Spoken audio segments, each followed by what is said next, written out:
72,000 நாடி நரம்பு ஆக்டிவேட் ஆகும். அந்த இடத்துல பீனியல் கிளாண்ட் இருக்கு. இந்த நோட்டீஸில் போட்டிருப்பேன் 72,000 நாடிகளுக்கு. என்னன்னா நம்ம எப்போ நம்ம உடம்பு தான் புத்திசாலி, உடம்பெல்லாம் நினைச்சு குணப்படுத்தி நினைக்கிறீங்களோ, உங்க இப்ப இந்த ஒரு நாள் மீட்டிங் எதுக்குன்னா, அவங்கவங்க மனசுல ஒரு நம்பிக்கை, நோய்களை பத்தி இவ்வளவுதான் நோயா நினைச்சிட்டு உடம்பை பத்தி பெருமையா நினைக்கிறீங்க. இந்த நினைப்பு உங்க உடம்புல பீனியல் கிளாண்டுங்கிற ஒரு கிளாண்டை ஆக்டிவேட் பண்ணும். இந்த கிளாண்ட் எப்ப ஆக்டிவேட் ஆயிருச்சோ, இந்த கிளாண்ட் தான் ஹைப்போதாலமஸ் ஆக்டிவேட் பண்ணிட்டு இருக்கு. அந்த கிளாண்ட் தான் பிட்யூட்டரி கிளாண்ட் ஆக்டிவேட். இந்த பிட்யூட்டரி கிளாண்ட் தான் உடம்புல இருக்கிற எல்லா சுரப்பையும் ஆக்டிவேட் பண்ணிட்டு இருக்கு. இப்ப புரிஞ்சது இல்லைங்களா? நாம எப்ப ஆனந்தமா சந்தோஷமா இருக்கிறோமோ, நோயை பத்தி கவலைப்படலையோ, உங்க உடம்புல அந்த பீனியல் கிளாண்ட் ஆக்டிவேட் பண்ணிட்டா போதுங்க. அதுக்கு நமக்கு தேவை சந்தோஷம், நம்பிக்கை. இந்த நம்பிக்கை கொடுக்கறதுக்காக இவ்வளவு நேரம் பேசிட்டு இருக்கிறேன். ஏன்னா நோட்டீஸ்ல போட்டிருக்காங்க 72 நாடி நரம்புகளுக்கு ஆக்டிவேட் பண்ணி நினைச்சுக்காதீங்க. அதை சுச்சுமே ஆக்டிவேட் பண்ணியாச்சு, உங்க மனசுலயே ஆக்டிவேட் பண்ணியாச்சு. நினைச்சீங்கன்னா போதும், அது ஆக்டிவேட் ஆயிரும். அதுக்கு தமிழ்ல ஆனந்த சுரப்பின்னு பேரு பாருங்க, ஆனந்த சுரப்பின்னு வச்சிருக்காங்க. மனசுல ஆனந்தமா இருந்தா எல்லா சுரப்பியும் ஒழுங்கா வேலை செஞ்சிடும். எப்ப நோயை பார்த்து பயப்படுறீங்களோ அந்த நோய் இன்னும் பெருசாதான் ஆகும். அப்ப இந்த இடத்துல ஆக்டிவேட் பண்ணா தூங்கிடலாம். பாருங்க எவ்வளவு டெக்னிக்.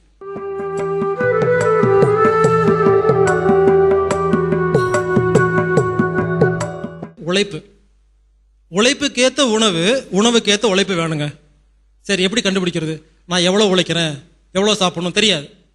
என்ன பண்ணுங்கன்னா, நீங்க 10 இட்லி சாப்பிட்றீங்க காலையில, 10 இட்லி சாப்பிட்டு நீங்க வேலையே செய்யல, சும்மா உட்காந்துருக்கிறீங்க. மத்தியானம் பசிக்காது. அப்ப என்ன பண்ணணும்? சாப்பிடக்கூடாது. ஏன்னா 10 இட்லிக்காக இன்னும் உழைக்கல.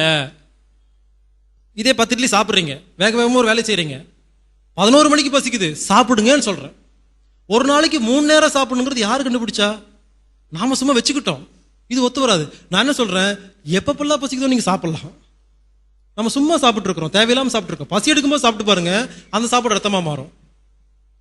அப்போ உணவுக்கேத்த உழைப்பு, உழைப்புக்கேத்த உணவு வேணும்னா ரொம்ப சிம்பிள் டாபிக். இது நமக்கு தெரியாது. பசி எடுத்தா சாப்பிடணுங்கிற கான்செப்ட் கொண்டு வந்துட்டீங்கன்னா உணவுக்கேத்த உழைப்பு, உழைப்புக்கேத்த உணவு வந்துடும். காலைல சாப்பிட்றீங்க, பசிக்கல மத்தியானம், அப்போ நீங்க காலைல சாப்பிட்டு சாப்பாட்டுக்கு இன்னும் வேலை செஞ்சு உழைக்கலன்னு அர்த்தம். அப்போ மத்தியானம் விட்டு நைட்டு சாப்பிடுங்க. இந்த மாதிரி ஒரு நேரம் தள்ளி போடுங்க. எப்ப ஜீரணமாகலையோ ஒரு நேரம் தள்ளி போட்டு பாருங்க. உணவுக்கேத்த உழைப்பு, உணவுக்கேத்த உழைப்பு. ஆனா என்ன பண்றோம்? வேலை செய்யாதவங்க தான் இப்ப அதிகமா சாப்பிட்டு இருக்கோம். யோசிச்சு பாருங்க, 4000 செங்கல்ல கொண்டு போய் 4வது மாடியில் வச்சுட்டு வர ஒருத்தங்க 4 புரோட்டா சாப்பிடுறாங்க, ஒண்ணு வேலை செய்ய 5 புரோட்டா சாப்பிட்டு இருக்கோம். அப்ப எப்படி கணக்கு மேட்ச் ஆகும்? இது ஜீரணமாக எல்லா நோய் வரும், அவங்களுக்கு 4 புரோட்டா பத்தாம நோய் வரும். அப்போ உணவுக்கேத்த உழைப்பு, உழைப்புக்கேத்த உணவு வேணும். அதுக்கு ரொம்ப சிம்பிள் டெக்னிக் நமக்கு தெரியாது. பசி எடுத்தா சாப்பிடுங்கிற கான்செப்ட் வந்துட்டீங்கன்னா இது மேட்ச் ஆயிரும். இன்னும் ஒரே ஒரு பாயிண்ட், கடைசி பாயிண்ட், ஏசிய 37 டிகிரிக்கு கம்மியா வச்சாலும் நோய், அதிகமா வச்சாலும் நோய். யாரெல்லாம் ஏசி ரூம் போட்டுட்டு உட்கார்றீங்களோ எல்லா நோயும் வரும். எப்படின்னு கேட்டீங்கன்னா, நம்ம உடம்புல இருக்கிற ஒவ்வொரு செல்லும் 37 டிகிரி இருக்கணும்னு பார்த்து இல்லைங்களா? 98.4 டிகிரி ஃபாரன்ஹீட். இது ஆரோக்கியமான உடம்பு. அப்போ நீங்க ஏசிய 17 டிகிரில போட்டு ஒரு ரூம்குள்ள உட்கார்ந்துருந்தீங்கன்னா, இந்த 17 டிகிரி கிளைமேட்டை இந்த உடம்பு 37 மாத்துறதுக்கு ஒவ்வொரு செல்லுக்கும் சர்க்கரை, ஆக்சிஜன் உள்ள போடணுமா வேண்டாமா? அப்ப உங்க சர்க்கரை வேஸ்டா போகுமா, ஆக்சிஜன் வேஸ்டா போடுமா? அந்த அளவுக்கு நுரையில் வேலை செய்யணும்ல, அந்த அளவுக்கு சர்க்கரை தேவைப்படுது இல்ல? ஏன் வேஸ்ட் பண்ணிட்டு இருக்கிறீங்க? யாரெல்லாம் ஏசிய 37 டிகிரி கம்மி 1 டிகிரி வைக்கிறீங்களோ அந்த 1 டிகிரியை உங்க உடம்பு சேர்த்து வச்சுட்டு இருக்கணும்.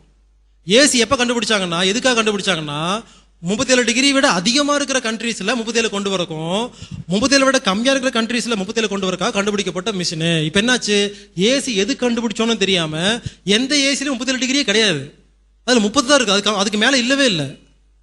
உண்மையா சொல்றேங்க, தமிழ்நாட்டில் ஏறக்குறைய டெய்லி டிவியில பாக்குறீங்க, என்ன வெப்பநிலை வருது? 30, 35, 34 தானே வருது. தமிழ்நாடு நம்ம மனித உடம்புக்கான அற்புதமான கிளைமேட் இருக்கிற ஊருங்க.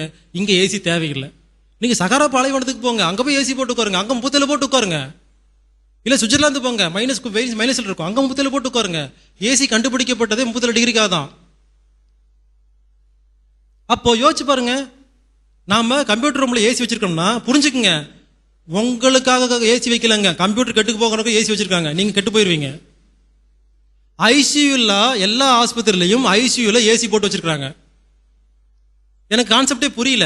ஒரு மனிதனுடைய உடம்பு 37 டிகிரி இருக்கும் பொழுது, இருந்தா தான் ஆரோக்கியம் சொல்லும் பொழுது, சாதாரணமா இருக்கிற ஒருத்தருக்கு ஏசி ரூம்குள்ள போனா கெடுதல் நான் சொல்றேன்னா, நோய்க்கு உயிருக்கு போராடுற எத்தனையோ பேர் ஐசியூல வச்சுக்கிட்டு ஏசி போட்டு வச்சிருக்காங்கன்னா எனக்கு கான்செப்ட் புரியல. நான் எத்தனையோ ஆஸ்பத்திரியில போய் எவ்வளவு பேர்த்து கேட்டுட்டேன், யாருக்கு சொல்ல மாட்டேங்கிறாங்க. நான் கேட்குற கேள்வி என்னன்னா, 37 டிகிரி இருக்க வேண்டிய அந்த உடம்புக்கு இந்த 17 டிகிரி போட்டா அங்க இருக்கிற ஐசியூவில் இருக்கிற மிஷினுக்காக தான் ஏசி போட்டிருக்காங்களே தவிர அங்க இருக்க உயிருக்காகலன்னு புரிஞ்சுக்குங்க.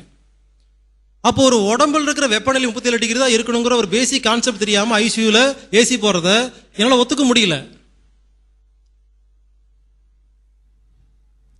ஏசியை 37 டிகிரில வைங்க, இல்லைன்னா ஏசியை பயன்படுத்தாதீங்க. காராகட்டும் எங்கேயாகட்டும்.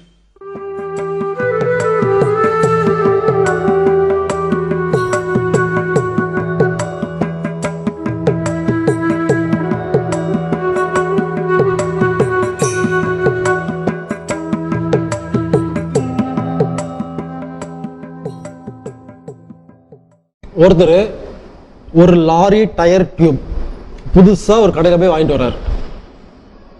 அவர் டயர் டியூப்ல என்ன பண்றாரு, ஒரு டயர் டியூப்னு வச்சுங்களேன், அந்த டியூப்ல காத்தடிக்கிறாரு, அந்த மவுத்துல வச்சு காத்தடிக்கிறாரு, கம்ப்ரஸர் ஓபன் பண்றாரு, காத்தடிக்கிறாரு. இப்போ இந்த புது டயர் டியூப்ல காத்தடிச்சிட்டு இருக்காரு. இப்போ கம்ப்ரஸர் ஓபன் பண்ணிட்டாரு, காத்து உள்ள போகுது, டயர் டியூப் பெருசாயிட்டே போகுது. இது என்னதான் புது டயர் டியூபா இருந்தாலும் ஒரு குறிப்பிட்ட காத்துக்கு மேல பிரஷர் ஆச்சுன்னா அந்த டயர் டியூப் வெடிக்கும் இல்லைங்களா? இவரு காத்தடிச்சுட்டே இருக்கிறாரு, இவர் அந்த கம்ப்ரஸரை மூடுறத மறந்துடுறாரு. இப்ப என்ன ஆகுதுங்க, இந்த கம்ப்ரஸர் வழியா போற அந்த காத்து டயர் டியூப்குள்ள போய் போய் ஒரு குறிப்பிட்ட ஸ்டேஜ்ல திடீர்னு டமால்னு வெடிச்சிருது. அப்போ வெடிக்குது, எங்க வெடிக்குதுன்னா ஏதோ ஒரு இடத்துல 1 இன்ச்சு வெடிச்சிரும். அது வழியா காத்து வெளியே போன உடனே அது புஷ்னு கீழே விழுந்துருது. இப்போ அவ்வளவு பெரிய டயர் டியூப்ல வெடிச்சதுக்கு காரணம் என்ன? காத்து அதிகமா அடிச்சதுதானே காரணங்க. டயர் டியூப்ல ஏதாவது பிரச்சனை இருக்கா? டயர் டியூப்ல எந்த பிரச்சனையும் இல்லை. ஏன்னா ஐஎஸ்ஐ முத்திரையோட இப்பதான் புதுசா வாங்கிட்டு வந்து வச்சிருக்காங்க, எல்லா டெஸ்டும் பண்ணி தான் வச்சிருக்காங்க. ஆனா இவ்வளவுதான் பிரஷர் பண்ணணும் அளவு இருக்கு இல்லைங்களா, அந்த அளவை தாண்டறதுனால தானே வெடிச்சது. சரி, அந்த வெடிச்சது காரணம் இந்த காத்து அதிகமா அடிச்சதுதான் காரணம். ஆனா ஏன் 1 இன்ச்சு வெடிச்சது? அவ்வளவு பெரிய டயர் டியூப்ல அந்த 1 இன்ச்சு மட்டும் ஏன் வெடிச்சதுன்னு கேட்டீங்கன்னா, அந்த அவ்வளவு பெரிய டயர் டியூப்ல அந்த 1 இன்ச்சு தான் இருக்கிறதுலயே வீக்கான ஒரு பாயிண்ட், வீக்கஸ்ட் பாயிண்ட். எல்லாமே நல்ல டியூப் தான், இருந்தாலும் இருக்கிறதுலயே வீக்கானது, இருக்கிறதுலயே ரொம்ப மோசமானது. ரொம்ப மோசமானது இல்ல, இருக்கிறதுலயே எது கொஞ்சம் ஸ்ட்ராங் கம்மியா இருக்கோ அது அந்த இடம் வெடிச்சிடும். இப்போ ஒரு இடத்துல வெடிச்சிருச்சு, நீங்க என்ன பண்றீங்க, ஒரு பஞ்சர் போடுறவரை கூப்பிடுறீங்க. சார் எங்க வீட்டுல நான் ஒரு டயர் டியூப் வாங்கினேன், காத்தடிச்சேன், 1 இன்ச்சு வெடிச்சிருச்சு, வாங்கன்னு சொன்ன உடனே பஞ்சர் ஆக்சுவலி கூப்பிடுறீங்க. இவர் வராரு, வந்து என்ன பண்றாரு, அந்த பஞ்சர் போடுறவரு அந்த 1 இன்ச்சை பார்த்துட்டு அந்த 1 இன்ச்சுக்கு மேல ஒரு ஏதோ வச்சு தேய்க்கிறாரு, அமுத்துறாரு, ஒட்டுறாரு. இப்ப அதை அடைச்சிட்டாரு, பஞ்சர் போட்டாரு, 50 ரூபா கொடுக்குறீங்க, வாங்கிட்டு போயிடுறாரு. இப்ப மறுபடியும் என்ன பண்றீங்க, இன்னும் நீங்க வந்து அந்த ஓபன் பண்ண அந்த கம்ப்ரஸரை க்ளோஸ் பண்ணவே இல்லை. இப்போ என்ன ஆகுங்க, இன்னும் க்ளோஸ் பண்ணவே இல்லை, அது அப்படியே காத்து உள்ள போயிட்டு தான் இருக்கு. அடிச்சுட்டு போயிட்டாரு, அடிச்சுட்டு போன உடனே மறுபடியும் காத்து உள்ள போய் போய் போய் போய் போய் மறுபடியும் டமால் வெடிக்குது. ஆனா பாருங்க, அந்த ஏற்கனவே பஞ்சர் போட்டார் இல்லைங்களா, இவர் ஒழுங்கா பஞ்சர் போட்டிருந்தாருன்னா, ஸ்ட்ராங்கா பஞ்சர் போட்டிருந்தாருன்னா வேற இடத்துல வெடிக்கும். ஸ்ட்ராங்கா பஞ்சர் போடாம ஒரு லைட்டா பஞ்சர் போட்டிருந்தாருன்னா என்ன அங்க அதே இடத்துல வெடிக்கும். இப்போ ரெண்டாவது வேற ஒரு இடத்துல வெடிச்சிருச்சு, இன்னொரு 1 இன்ச்சுக்கு. அதுக்கான காரணம் என்னங்க? அதுக்கு காரணம் இதுதான், நீங்க காத்து அளவு அடிக்காம அளவு